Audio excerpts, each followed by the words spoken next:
Dominic Barter. Tudo bem, gente?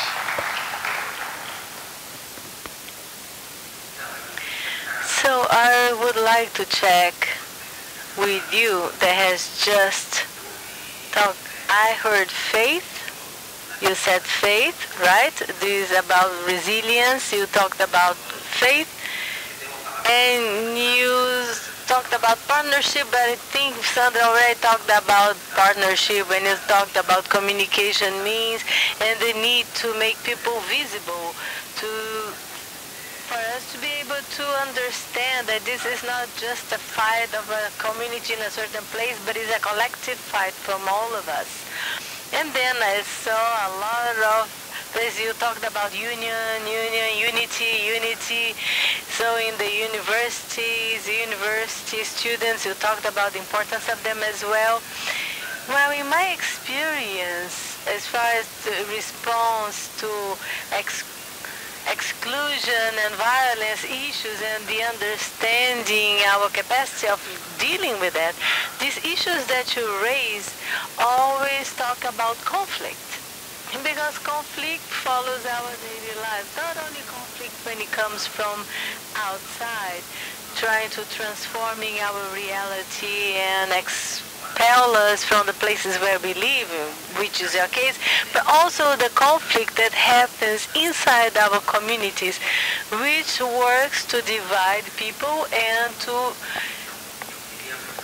get them weaken them. So what I would like to raise, to add to this conversation with today here about this social injustice, is the issue of justice itself. How does it work? How can we create mechanisms to respond to conflict that will admit that we keep firm the groups that already are, and to preserve these free spaces within society, or in case willing to create more free spaces. So to think in new ways and to rescue some things that already exist or that want to exist for a long time. So now we are here at the beach. I don't know if somebody else talked about that.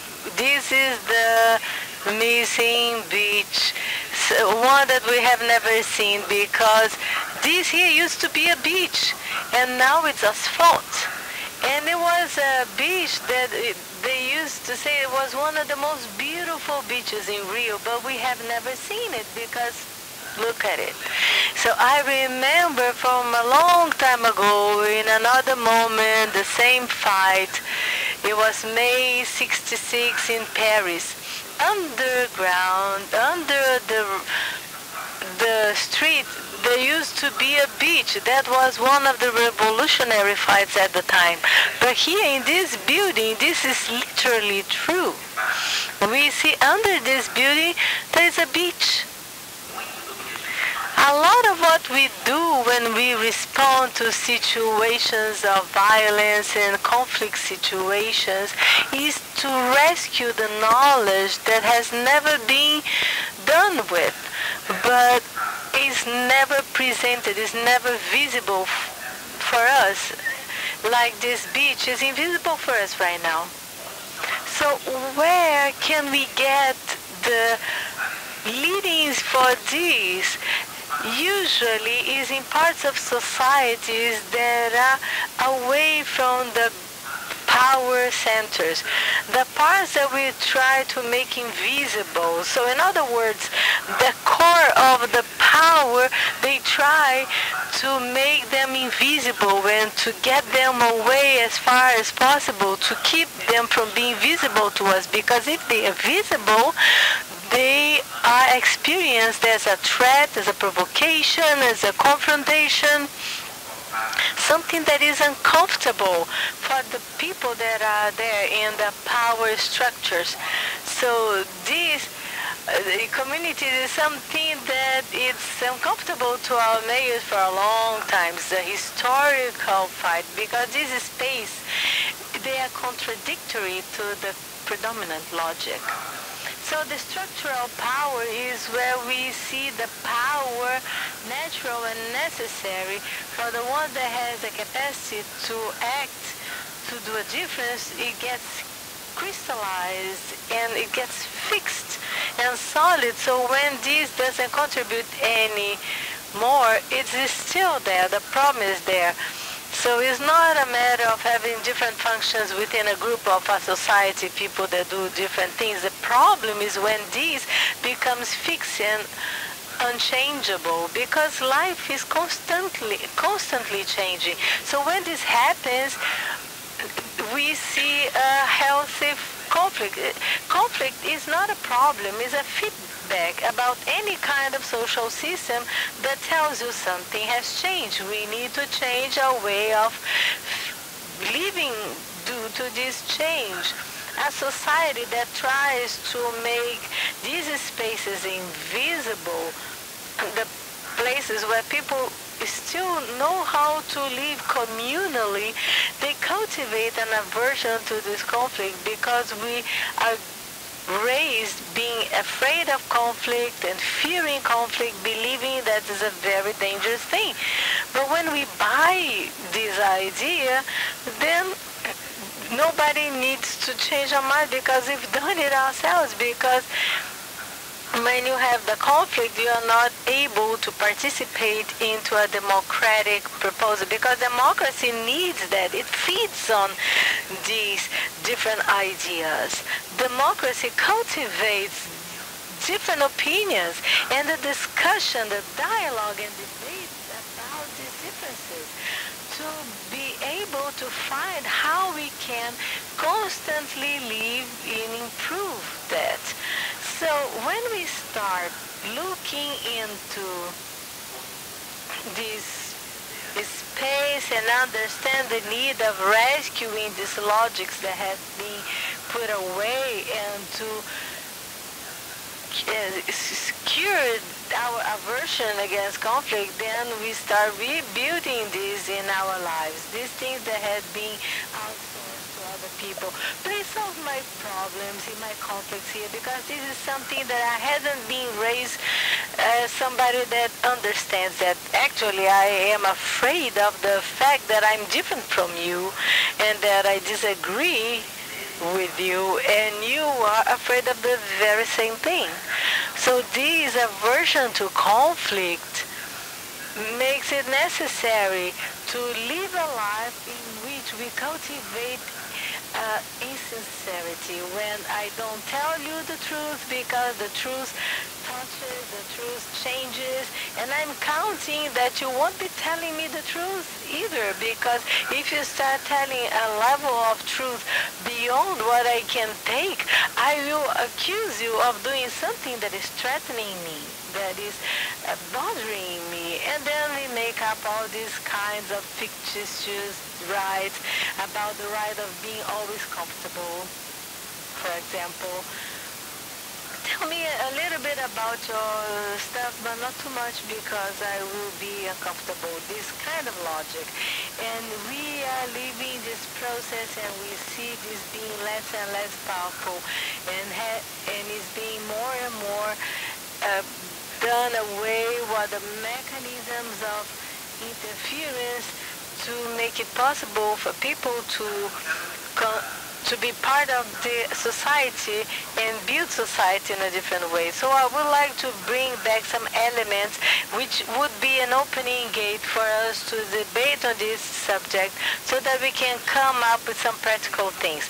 It's managing a system in a series of actions that are coordinated to answer conflict, not as a threat, not as a problem, neither as something that needs to be solved. The word that suggests that conflict is a rock that is bothering me or that threatens me, that needs to be dissolved. No, so it's not resolving the conflict, but creating spaces in which the conflict can flow, it can exist. That I can find conflict and say, hi there, conflict, what are you going to teach me today?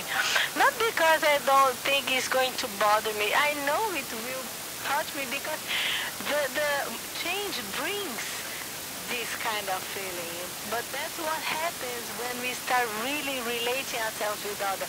You influence me, you change me, and I influence you, and I change you. This is a mutual mutation. So of course I'm going to be bothered somehow.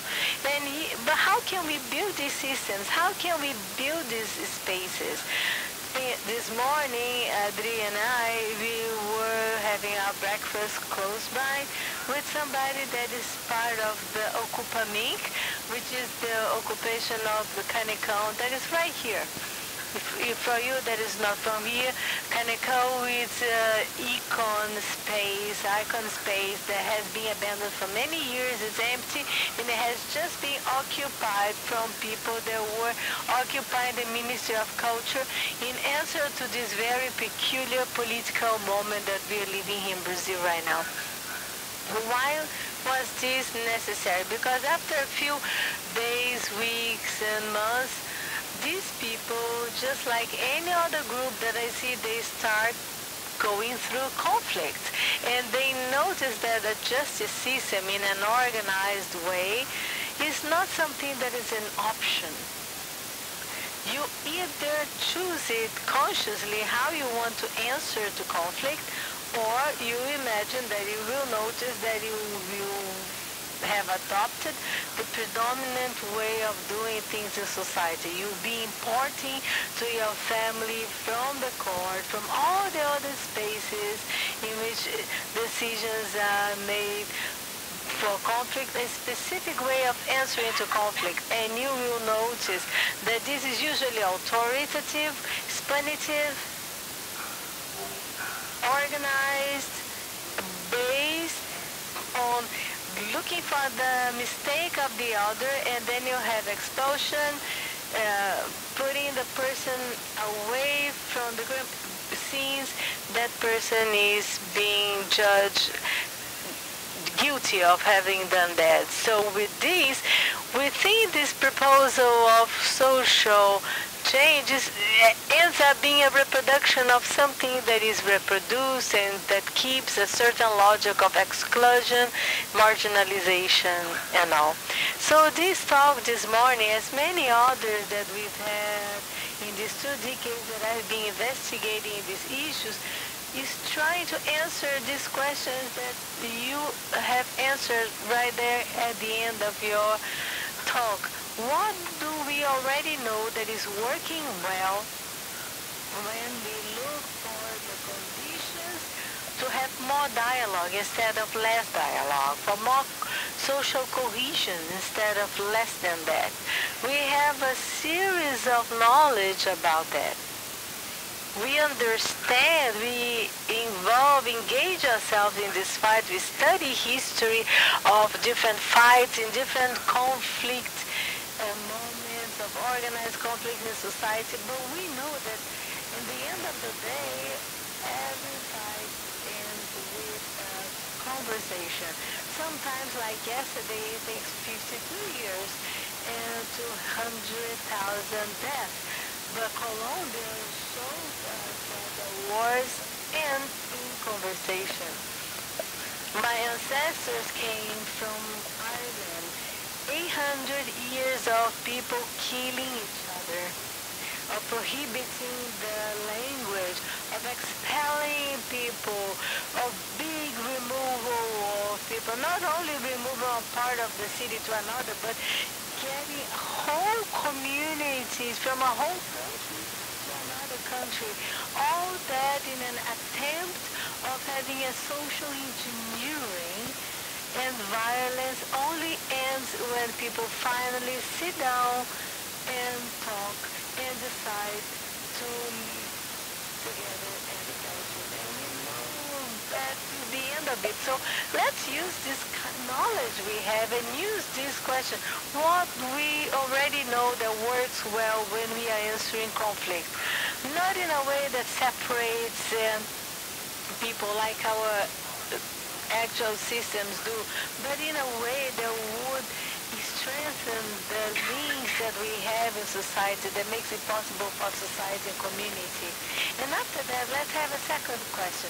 What do we already know that we need to avoid? What has we already tried and we thought it doesn't work? What kind of internal organizations have been made? What kind of debate and ways of living with the differences that we already know that doesn't work in case we want to strengthen our capacity of living together dynamically and along with diversity, not this small diversity that we've been satisfied with nowadays around a certain group. No, I want real diversity, total diversity.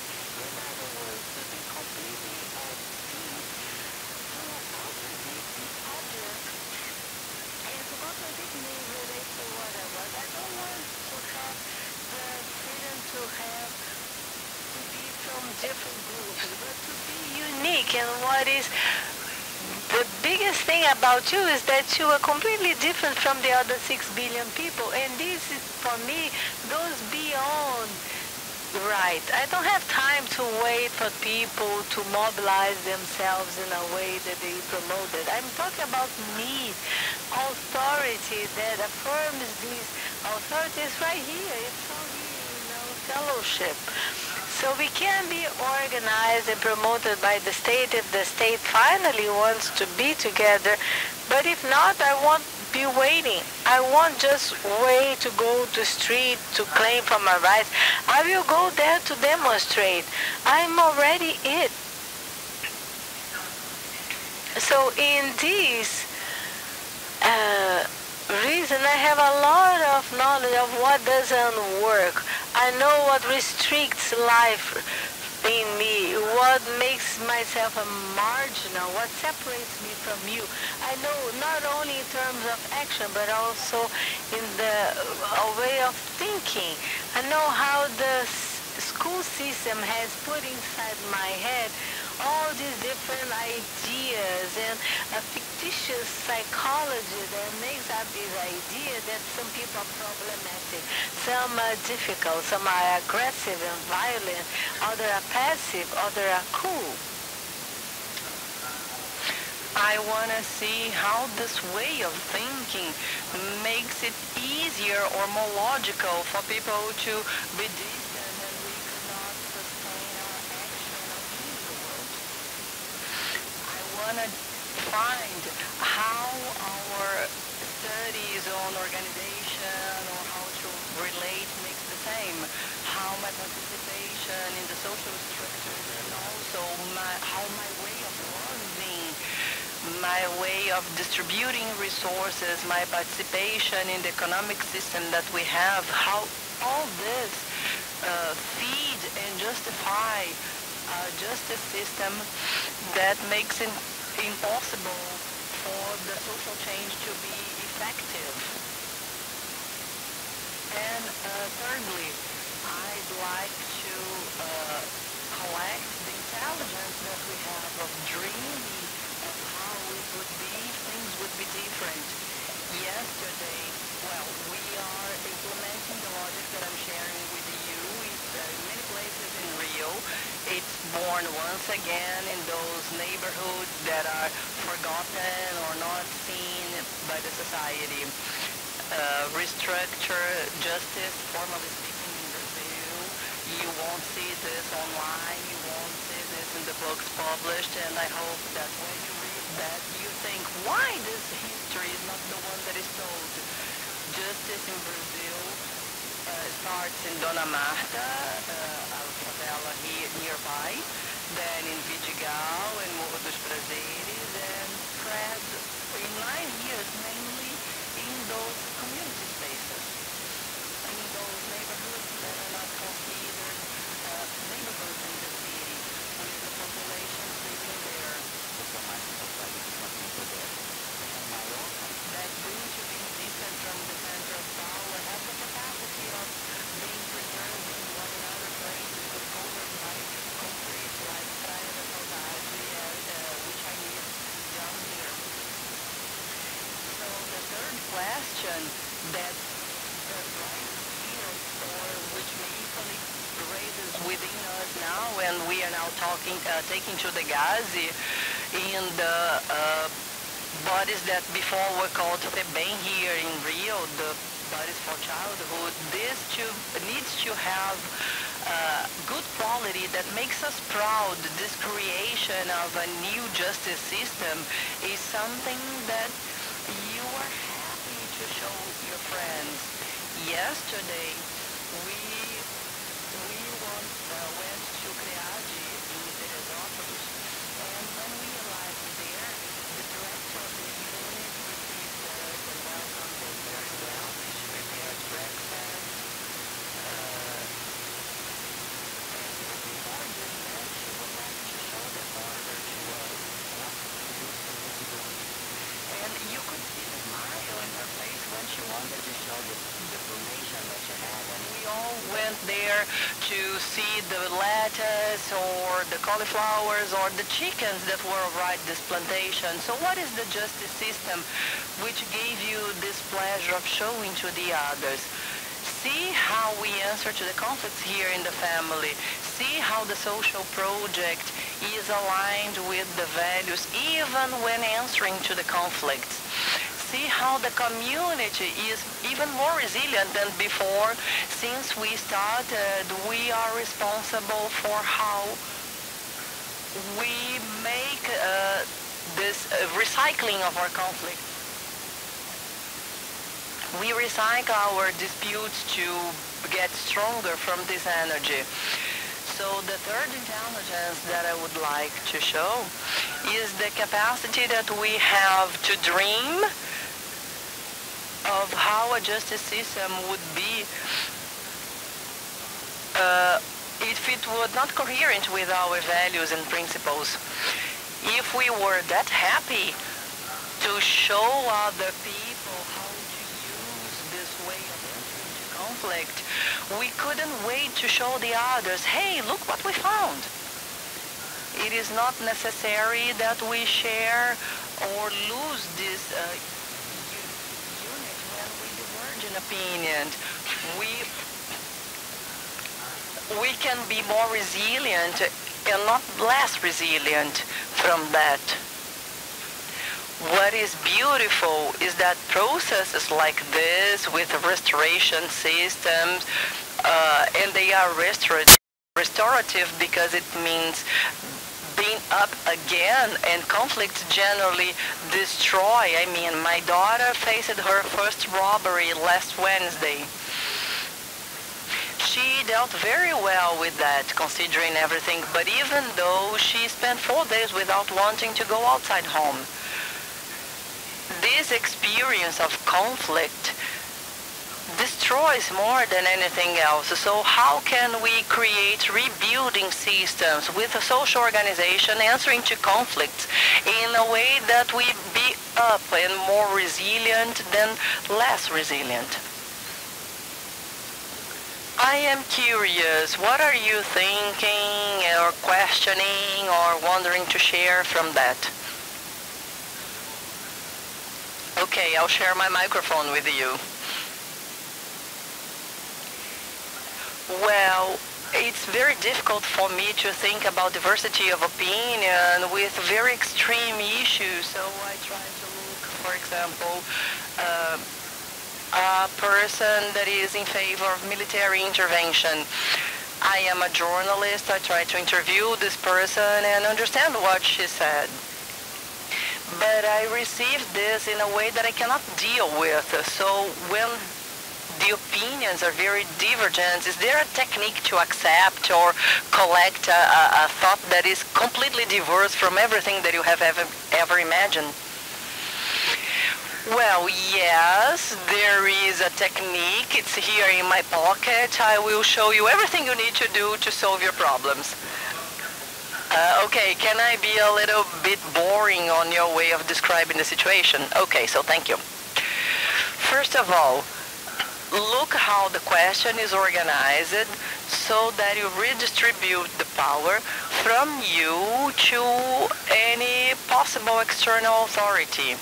Unfortunately, I'm giving it back to you, because otherwise we reproduce the system of justice once again. I cannot do it, so I'm not empowered for that. So please, other person in other situation, like the judge or whatever, will be the person to give this answer to you. So the dynamics is powering since the beginning. It's so influent that no matter what, how you answer, I can be a genius and answer in a way to impress and give you hope.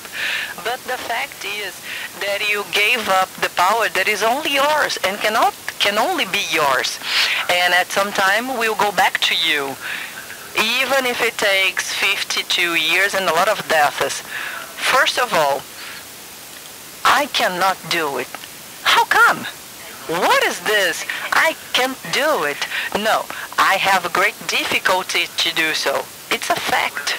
Or we took it from a language that seems to be psychology to create a secret combination among us, like I will pretend I have no power to act, facing the challenges of my life. I know it's strange, but pay attention to this. Tomorrow, if you need me to agree with you saying that you have no power, we have disagreement. So we set up for us that we cannot do some things, and we take away from us a difficult truth that you choose to put your attention in other place. You prefer to focus on other things. This is an option, not a lack of capacity. You can do a lot of things.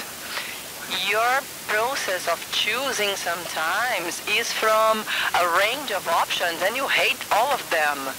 You didn't create this menu. This menu came from all those hundreds of years with all the restrictions and distribution of power within it. But it is a process of choosing.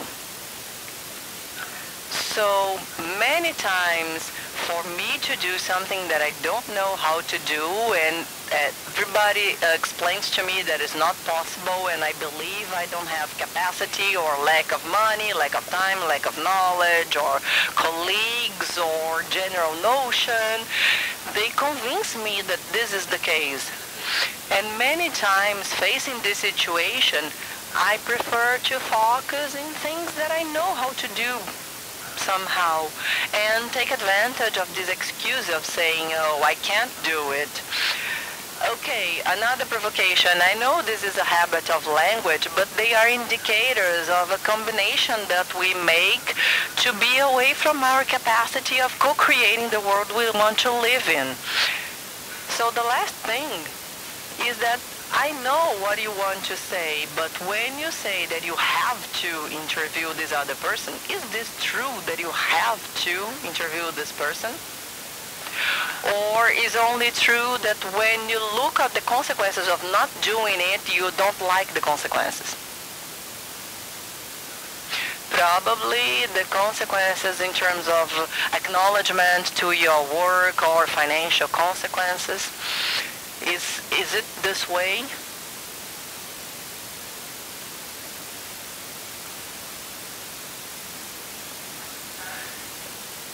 It is a punctual activity that when I go to the camp, it's a task. It's given to me hierarchically. I may not do, for example, I go to the cemetery to make the news about a person who died, and I never tell what people are feeling because I understand that it is a violence to me, to myself and to the people. I'm forgetting the history of the person who died and taking the focus to other things that are not relevant, not to me or not to anybody else. But in this case, it is important because it's a voice that is there and I need to hear it. I mean, if journalism was perfect, we would listen to all the voices and talk only subjectively. It can be done if I think in a different way, a new way, if I behave just like you said, but it's difficult. So when I'm facing facing a difficult task, I want to ask myself what are the support resources that I need to do that. And not only I will do or not. Because anything that is worth doing in terms of social justice and transformation, if you look honestly, if you map everything, what is possible, you will evaluate and say, well, it will hurt a lot. And in the end, it's most probable that I lose it. Obviously.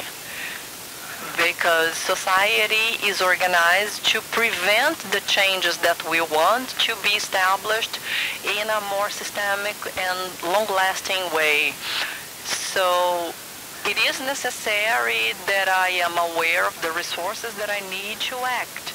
What are the resources that I need to act? We had some things about it: faith, union, partnership. These are obvious elements that I need to go further and make the change. But let's forget all the things, and you are facing the opinion of someone who is radically different from yours. And please interrupt me if I'm wrong, but you see that your body reaction is strong to that speech. That person explains that the only way of banishing corruption in Brazil is going back to the military system. That's what you said, right? I know that very well because I deal with this attitude in my family, and many relatives in my family tell me that, because those relatives were part of the army and they sustained the values and benefits and advantages of the military power and the problems that happened since then. I know it very well, and my body, my organism answers in a way that probably is not that different from yours. I shout, I feel that heat coming to my head, the tension, and in the name of peace and justice and society, and against the violence and repression, I want to kill the person in front of me. And I'm aware that this phenomena is not something that I created. It was inherited. It was given to me by society. And this way of thinking, this way of using language or acting from this logic is very well established for a very interesting reason. I am in a fatal contradiction.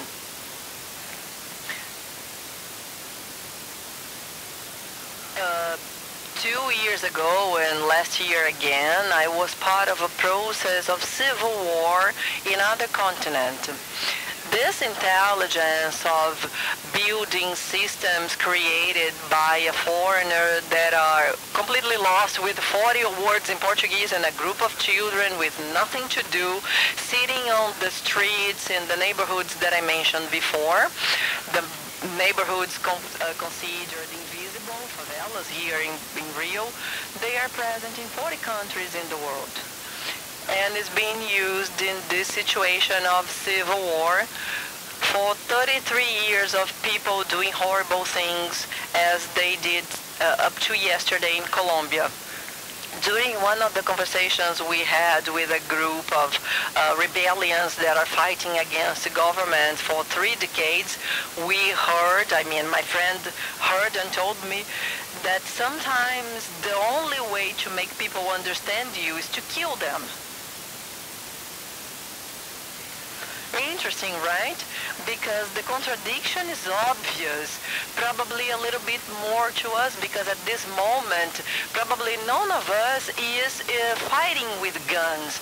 But if I am a little bit more flexible, I can see that I think the same way, particularly when I am facing this kind of situation. So we think the same way, especially when I am facing a stupid situation. The first thing that I want to note, the logic that I shouldn't be fighting against takes all my power away immediately.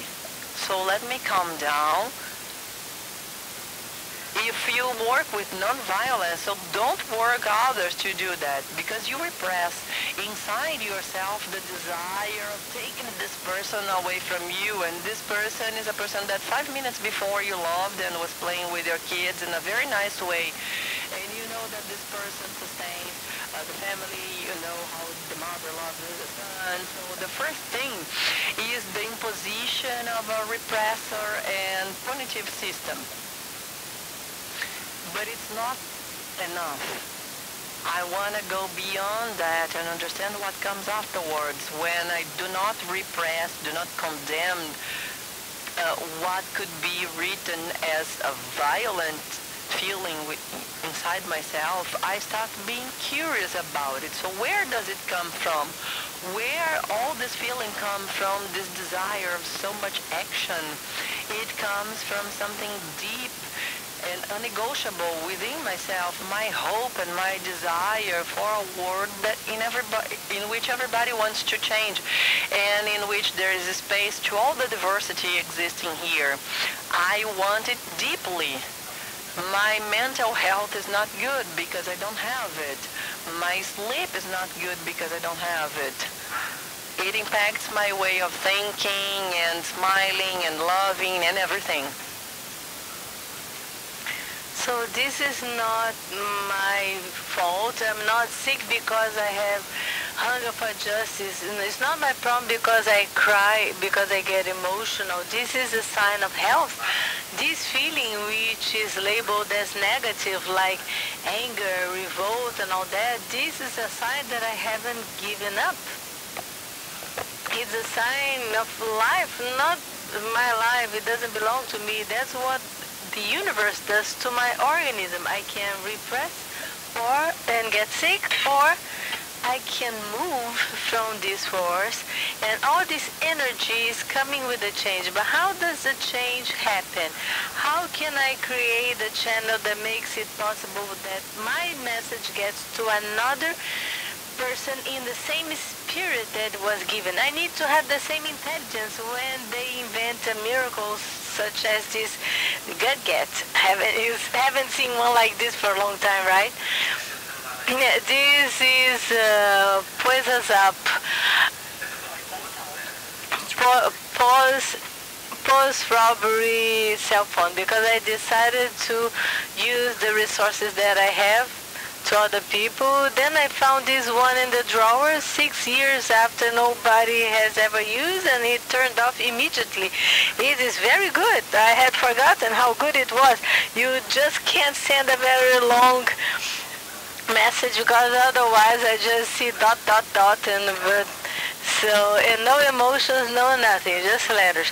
So the people that have invented this technology, they're very smart because they know that before it can be used as a means of communications, it needs to first establish a signal. That's why I'm a faithful Roman 14, because he's the only one that guarantees me that I won't have a sign every day.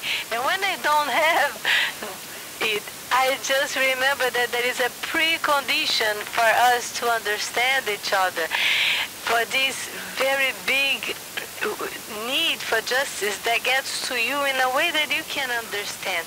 It's a way that for you to understand behind, below, and under. Inside your need, your desire for military government, you have a desire that I also have. We can disagree about the way of doing things, but we are united with the logic that unites this way.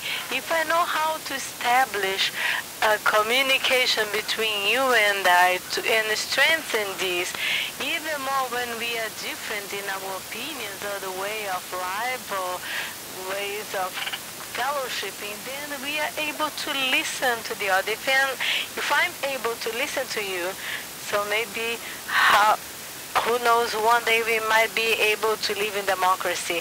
I don't want to restrict his speech in a dominating way, because if I'm accusing you, throwing you, labeling you, and dehumanizing you, everything in Brasilia will remain the same. Thank you.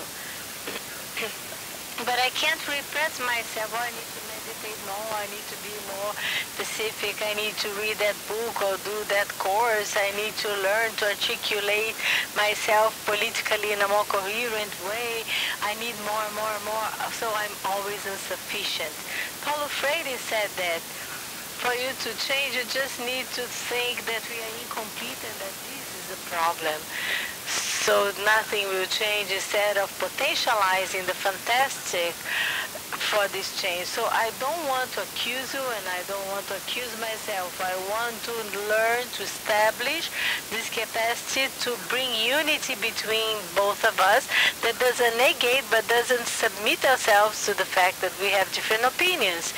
I don't want to hide how much it hurts me to hear that you're saying that we need a military government, but it's not because of that that I cannot hear you and listen to you. So when you start cultivating this logic, you're able not only to sustain and to be the restorative system, but also we are able to make it work. Conflict and start understanding that when I bring you to a dialogue that is facilitated by somebody or something that we do between ourselves, I'm caring for our relationship. It's not a problem, it's not a fault, a failure. It's an opportunity for us to heighten up the levels of cohesion and intimacy between us. It's like anything, we need something that reminds us of our shared humanity. And this is something that I don't need to wait somebody else to come and do it with the groups that you work with in your home, with the different movements in which you are involved. You're already experiencing conflict, don't you? Conflict is a healthy part of our social fellowshipping. But what is the logic that is beyond and under the concrete that I can rescue to inform myself, to be able to understand conflict as a sign that I love, that I care? Because we only suffer the consequences of conflict, the ones that are the most important for me, and about the subjects that are more dear to me. So maybe you may think about everything you do for social justice and how justice is working inside of you and among you. And you start asking yourself this: what do I know that works well so that I can create more dialogue and understanding? What do I know that interferes in this and that I should avoid? And at last, how I dream that it could be. If in this moment in your profession as a journalist would be the way you would like it to be, how would be the dialogue and the understanding? And then you can start engaging yourself in the answer for this third question. And know that even though this idea might be new and different, a lot of things have changed in the last 21 years. From an impossible project that started with a very small group of people that were completely lost in society, 1 year ago, the President of the Supreme Court signed a document make it possible. And in December of last week, the National Council of Justice put it as a priority 8.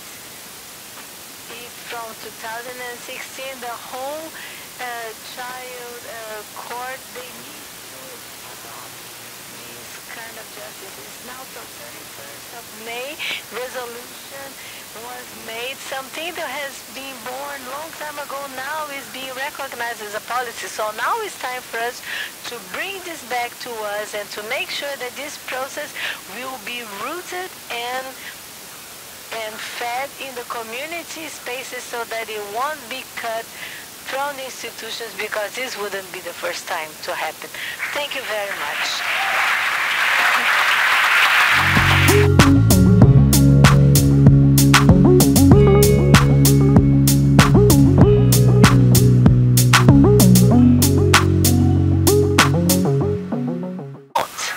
And it was a beach that they used beautiful beaches in Rio, but we have never seen it because look at it.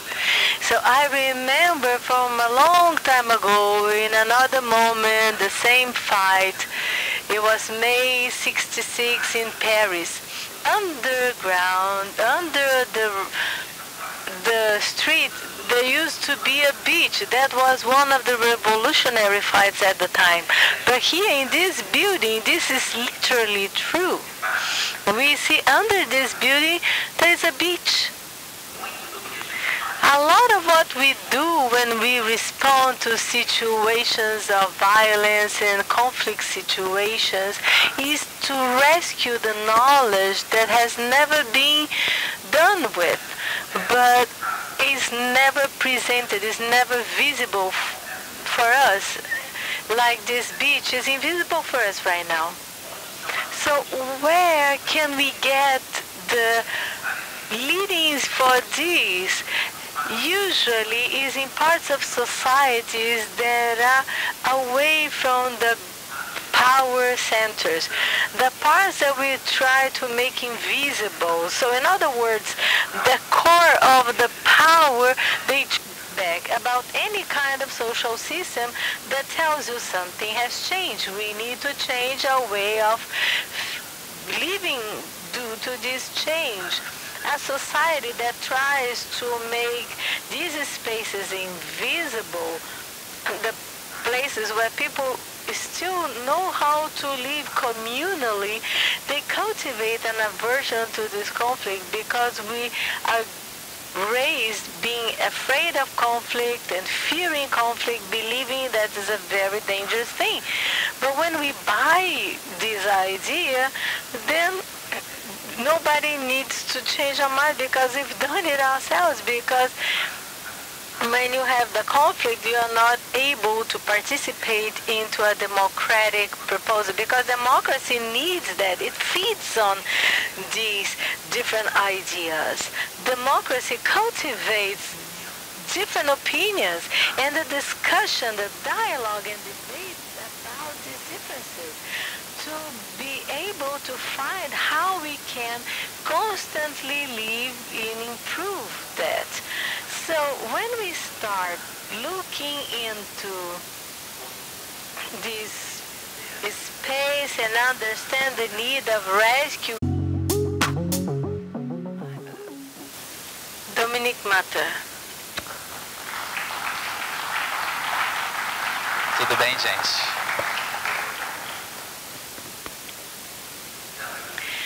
So I would like to check with you that has just talked. I heard faith. You said faith, right? This is about resilience. You talked about faith. And you talked about partnership, but I think Sandra already talked about partnership when you talked about communication means and the need to make people visible, for us to be able to understand that this is not just a fight of a community in a certain place, but it's a collective fight from all of us. And then I saw a lot of places you talked about unity. So in the university students, you talked about the importance of them as well. Well, in my experience, as far as the response to exclusion and violence issues and the understanding our capacity of dealing with that, these issues that you raise always talk about conflict. Because conflict follows our daily lives, not only conflict when it comes from outside, trying to transforming our reality and expel us from the places where we live, which is your case, but also the conflict that happens inside our communities, which works to divide people and to get them weaken them. So what I would like to raise, to add to this conversation with today here about this social injustice, is the issue of justice itself. How does it work? How can we create mechanisms to respond to conflict that will admit that we keep firm the groups that already are, and to preserve these free spaces within society, or in case willing to create more free spaces. So to think in new ways and to rescue some things that already exist or that want to exist for a long time. So now we are here at the beach. I don't know if somebody else talked about that. This is the missing beach, one that we have never seen, because this here used to be a beach, and now it's asphalt. Try to make them invisible and to get them away as far as possible, to keep them from being visible to us, because if they are visible, they are experienced as a threat, as a provocation, as a confrontation, something that is uncomfortable for the people that are there in the power structures. So this the community is something that it's uncomfortable to our mayors for a long time. It's a historical fight, because this space, they are contradictory to the predominant logic. So the structural power is where we see the power natural and necessary for the one that has the capacity to act, to do a difference. It gets crystallized and it gets fixed and solid. So when this doesn't contribute any more, it is still there. The problem is there. So it's not a matter of having different functions within a group of a society, people that do different things. The problem is when this becomes fixed and unchangeable, because life is constantly changing. So when this happens, we see a healthy conflict. Conflict is not a problem, it's a